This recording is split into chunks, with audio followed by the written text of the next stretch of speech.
Hello, Gregg and Nadim for Online Tennis Instruction. And we had a question from a student of ours. And that question has to do with where should the racket be when I'm running for the ball, either forehand or backhand. And a common mistake we often see is players, sometimes we either run in what we call the ready position, they run like this to the ball, or they make a full turn or simply take the racket all the way back and it looks something like this running towards the ball. So Nadim? So instead of doing either of those two, which are the most common mistakes that are being made, is that you really want to focus on one simple tip here, okay? And that is you want to focus on a half turn. And in order to know what a half turn is, pay attention to where either your chest is pointing or where your shoulders are pointing when you're starting the point versus when you're getting ready to hit the ball. So when I'm starting the point, I'm in my ready position, which means my shoulders are lining up with the net post. In other words, my chest is pointing at the net strap. And what I want to do is, instead of having no movement at all or too much arm movement, is I want to have my units combined. My upper body is one unit and I get into a half position where my chest is now more turning towards the outside net post, okay? Instead of no turn at all and instead of too much arm movement. So after your split step, immediately get into a half turn, and you can see that both hands are together. They shouldn't be separate because then your shoulders and your chest are not pointing in the right direction. And then what we find from that half turn, so if you're going to cover a large distance, you actually find yourself crossing over so you can cover distance. So you'll start to turn, and then when you get in position, and ideally, when you get into position, you want to load on the outside leg, right? So when you get into this loaded position, you've now completed the turn. And this is critical because if you turn too much or don't turn at all, it can hinder your movement. That's point number one. But also point number two, when you set up in this loaded position, you want your shoulders to be turned more than your hips. So what you're doing is you're creating stretch across your trunk area. Now, if you hold the stretch for too long, you actually lose stored energy. So the idea is you want to have that half turn that helps you prepare early.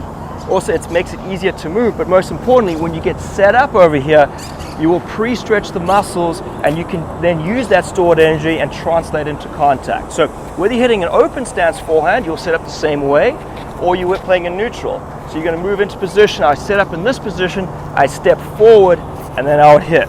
And Nadim, on the backhand, how does that look? On the backhand, it's pretty much the same thing. You want to make sure that you don't lose the coil. So you want to make sure that you have a turn, but not too big of a turn. And it's the same thing whether you're one-hander or two-hander. If you're one-hander, we highly suggest that you have this half turn be initiated with your non-dominant hand, okay?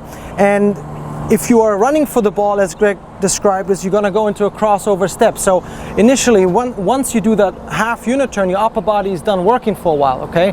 Until you get to the ball where the turn is then completed so you can have loose and continuous energy to contact. If it's a one-hander, this is it. Half position, approximately towards the outside post. And as a two-hander, it's very similar. There are some styles that players have, and some players do it a little bit more than others, but you want to have a turn that is initiated by your upper body. You don't want no movement, and you also don't want just independent arm movement. All right, Nadim, so we take a look at some examples of that. Yeah, let's demo one round here so you guys can see what we're talking about in real speed.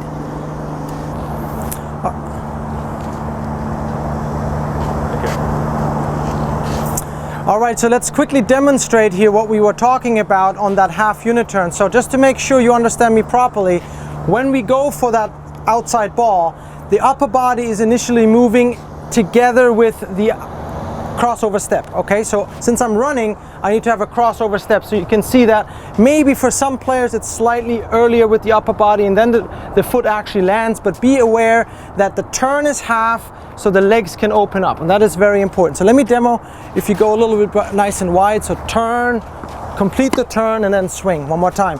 Half turn, complete the turn, and then swing. One more time. Half turn, complete the turn, and then swing. So this is not a very wide ball, but still you want to try starting with a ball that's not too far away so that you can get that down and then increase the difficulty and go further out wide. All right.